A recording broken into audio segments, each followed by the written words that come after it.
আজকের কাহিনীতে আপনাদের জানাবো স্বামী বিবেকানন্দ, আমাদের যুগপুরুষ স্বামী বিবেকানন্দ উপস্থিত বুদ্ধির দ্বারা কিভাবে এক সাহেবের দর্প চূর্ণ করেছিলেন। স্বামীজি তখন বিদেশে। একদিন এক সাহেব স্বামীজিকে ছোট করবে বলে এসে বলল, আচ্ছা স্বামীজি, রাস্তা দিয়ে যেতে যেতে আপনি দেখলেন এক বান্ডিল টাকা এবং অনেকগুলি বই পড়ে আছে, আপনি কোন জিনিসটা তুলে নেবেন? স্বামীজি একটুও না ভেবে জবাব দিলেন যে আমি তো অতি অবশ্যই টাকার বান্ডিলগুলো তুলে নেব।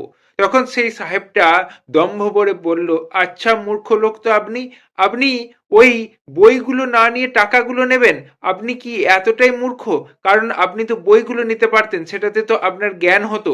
তখন স্বামীজি একটুও না ভেবে বললেন, যার কাছে যা কম সে তো সেটাই নেবে।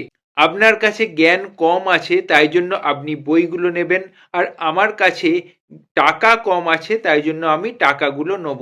এই বলে স্বামীজি সেই সাহেবের মুখের ওপর যোগ্য জবাব দিয়েছিলেন এবং সেই সাহেবের মুখ চূন হয়ে গেছিল, সেই সাহেবের মুখ ছোট হয়ে গিয়েছিল।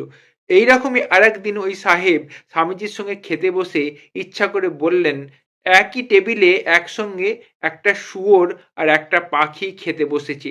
তখন স্বামীজি আবার সঙ্গে সঙ্গে পাশের টেবিলে চলে গেলেন এবং দূর থেকে সেই সাহেবকে বললেন, পাখি তো উড়ে চলে গেল, এবার একা একাই আপনি খান। উপস্থিত বুদ্ধির দ্বারা ওই সাহেবকে শুয়োরে পরিণত করেছিলেন।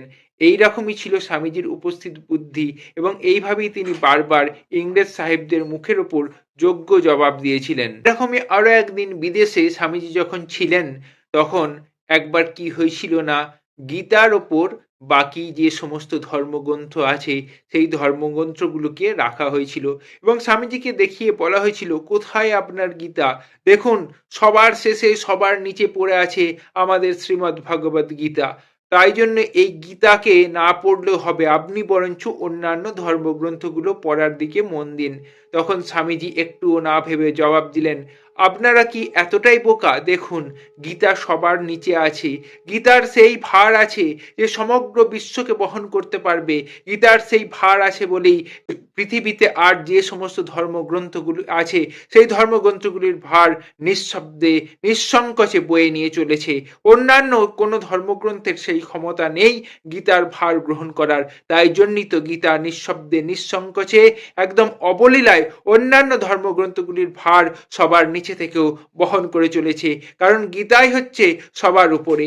এইভাবে উপস্থিত বুদ্ধির দ্বারা স্বামীজি বারবার ইংরেজ সাহেবদের দর্পচূর্ণ করেছেন।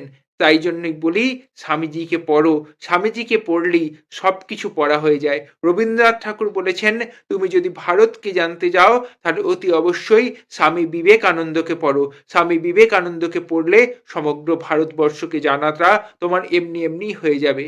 আজকে এই কাহিনীগুলি আপনাদের বলার ছিল। কাহিনীগুলি কেমন লাগলো অতি অবশ্যই কমেন্ট করে জানাবেন এবং ভালো লাগলে চ্যানেলটা ফলো এবং সাবস্ক্রাইব করতে ভুলবেন না। সকলে ভালো থাকবেন আর সকলে মিলে স্বামীজি ঠাকুর মা স্বামীজির বই অতি অবশ্যই পড়ুন। জয় ঠাকুর, জয় স্বামীজি, জয় মা।